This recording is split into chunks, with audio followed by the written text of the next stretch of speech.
Écoutez, la situation est vraiment très confuse maintenant, puisque l'opposition remet aussi en cause la légalité constitutionnelle du rejet de la motion de censure qui a eu lieu ce matin à l'Assemblée. Ce qui s'est passé ce matin est assez inédit, puisqu'à l'ouverture de la session parlementaire, le ministre de l'Information a lui mis en cause la validité de la motion de censure en évoquant une conspiration étrangère. On sait depuis plusieurs jours que le gouvernement accuse les États-Unis de vouloir renverser Imran Khan en raison, dit-il, de ses liens proches avec la Russie et la Chine. Après le discours du ministre de l'Information, des membres du gouvernement ont scandé différents slogans assez durs, dont celui-ci: ceux qui sont amis avec les États-Unis sont des traîtres.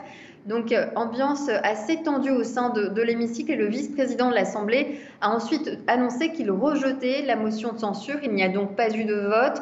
L'opposition était en état de sidération, c'était une grande surprise, et elle a décidé de déposer un recours devant la Cour suprême. Et donc on attend de voir maintenant ce qu'il va se passer, puisque l'Assemblée est dissoute, des élections anticipées doivent être organisées, mais si la Cour suprême donne raison à l'opposition, c'est la grande confusion qui règne ici.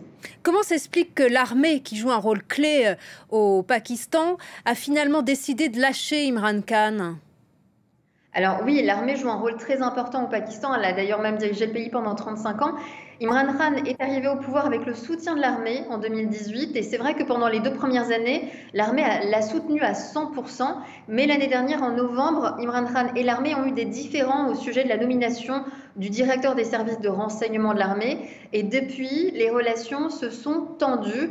Tout au long de la crise politique qui a agité ces derniers mois le Pakistan, avec cette coalition de l'opposition contre le gouvernement d'Imran Khan, l'armée n'a jamais pris position clairement, disant qu'elle était neutre. Et ça, c'est une nouveauté ici au Pakistan. Cela n'a jamais été le cas. Cette position de l'armée a été publiquement critiquée par Imran Khan, et le Premier ministre a même dit lors d'un discours à la nation: seuls les animaux peuvent rester neutres. On comprend donc bien que les relations entre Imran Khan et l'armée sont ternies et très tendues.